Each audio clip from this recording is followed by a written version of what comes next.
Hey learners! Welcome back to my channel. In this video, we are going to discuss another lesson in relation with EduCprof 102, otherwise known as the Teacher, Community, School, Culture, and Organizational Leadership. As we begin our lesson, I want you to remember this quote by Elizabeth Warren. According to her, a good education is a foundation for a better future. Today's topic is all about introduction to society, community, and education. When we say education, it is the process of receiving or giving systematic instruction, especially at a school or university. Society is an organized group of persons associated together for religious, benevolent, cultural, scientific, political, patriotic, or other purposes.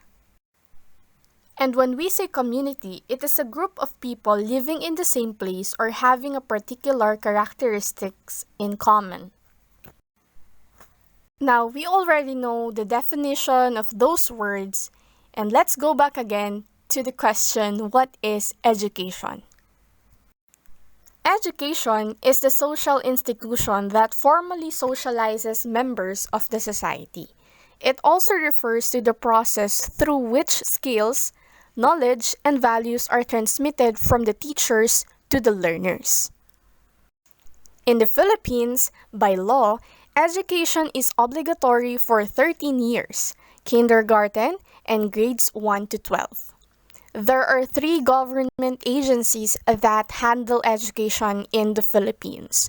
We have the Department of Education, DepEd, Commission on Higher Education, CHED, and Technical, Educational Skills Development, and Authority.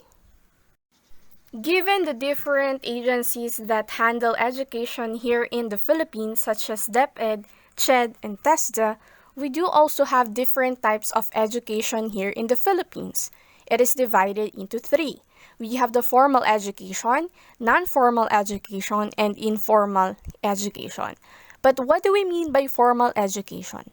Formal education refers to a formal classroom setup wherein we have trained teaching and non-teaching staff.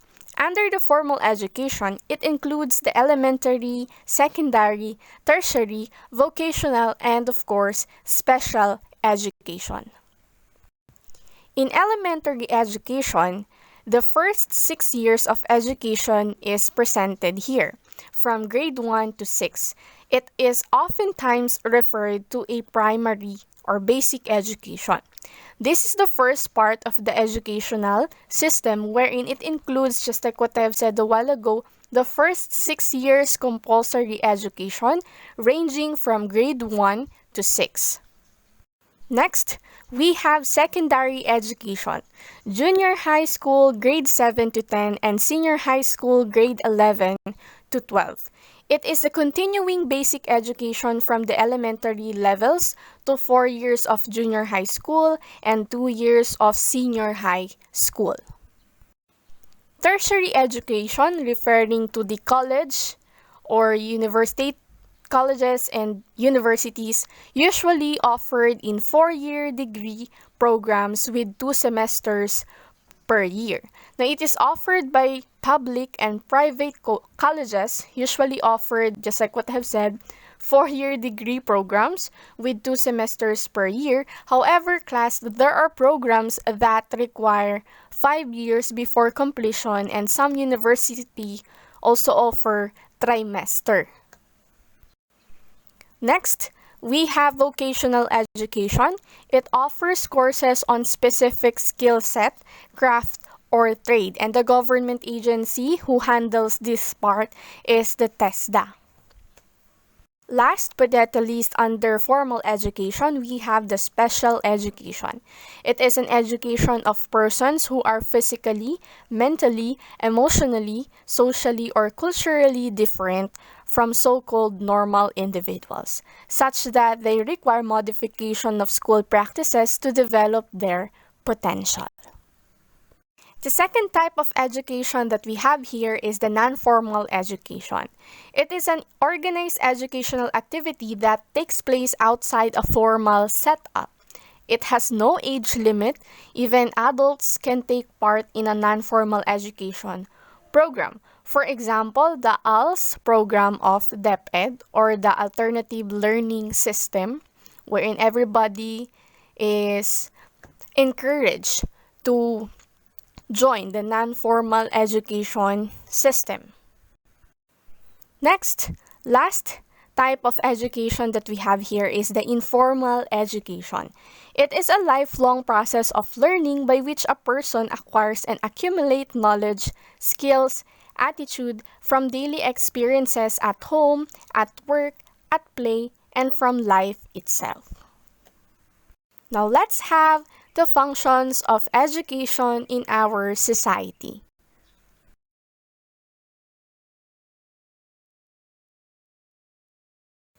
Here are the functions of education in a society. Number one is to give training in specific skills or the basic general education literacy, such as basic reading, writing, problem solving, and creative thinking. Second, to prepare an individuals for a job. We all know that the best cure for poverty is good education or quality education. In order for us to lower the poverty rate, we should provide good education in order for our students to get a nice job. Next, preserving culture from generation to generation. Let us give reference to future generations' rights and responsibility as part of our society.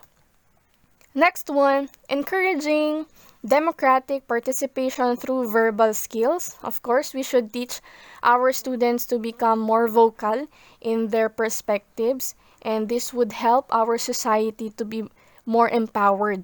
Next one, develop the person's ability to think logically and critically. Now, as teachers, as educators, we need to provide or we need to develop or encourage our students to think more critically, creatively, and at the same time logically in order for them to be more competitive in a good way and effective in different aspects of their lives.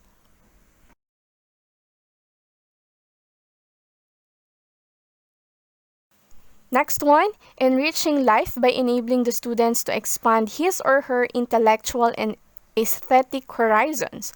Of course, real life application is very important for our students, for them to somehow relate, give the relationship of the things that they've learned from school and relate it in real life situation outside their home or outside their school institution.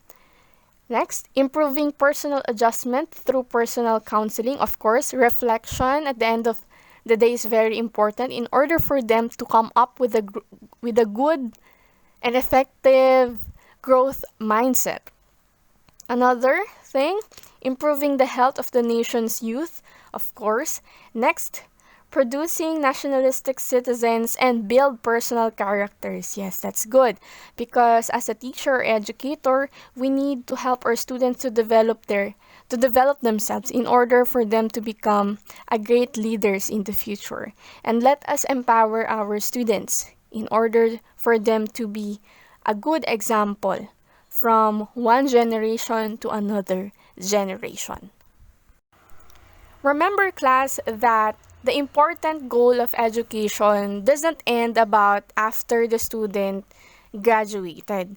Now remember, at the end of it, we are teachers are eyeing to have a good, responsible citizen of this country, wherein he or she will contribute a lot of things based from what she or he has. It could be about her or him. It could be about her skills, his talents, her abilities, and etc. So here it is. One of the important goals of education is that to produce a productive citizen. or to come up with a productive citizenry, now to be a responsible citizen of this country. It refers to an idea that a citizen can create opportunities to become productive. That's good because, as we all know, for example, our students chose a specific course in college, and then in the near future they will be using that course in order for them to get a job, and then that job will help, of course, the economy to be more productive, to be more appropriate given the skills that they will offer in different companies. So yeah, that's it. Next one, we have self-actualization. Of course, it refers to a desire for self-fulfillment. For example, if an individual's self-fulfillment is through achieving his dreams and aspirations in life, once these are achieved, he reaches the level of self-actualization. For example, one of your students in college, no, after getting his or her degree, he or she decided to take masteral, wherein that thing is a great opportunity to have an additional experts here in the Philippines, because he or she are eager to undergo with other studies or with other levels of developing his knowledge and skills. Now, take note that the notion of community infers unity and a source of moral obligations in an organizational ethic between individuals or group. As such, a community having a strong sense of collective identity may foster collective action to promote social change for the betterment of our society.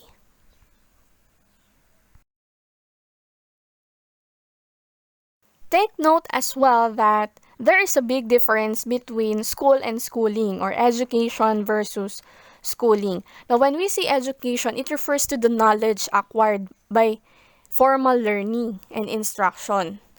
On the other hand, when we say schooling, it is the process of being formally educated in a school. Now, as opposed to self-study, online learning, and private tutorship, and etc. So that's the difference between school and schooling. And last take note in this lesson is that the differences in schooling patterns of communities living in same region. Most especially right now, we are dealing with the pandemic. Some schools started earlier, some aren't. No, even though we have different schooling patterns still, our goal is to come up with or to produce students wherein they are competitive and morally upright individuals. Thanks for watching. See you in my next one. Please like, leave a comment, subscribe, and hit the bell button for more lessons to learn. Bye!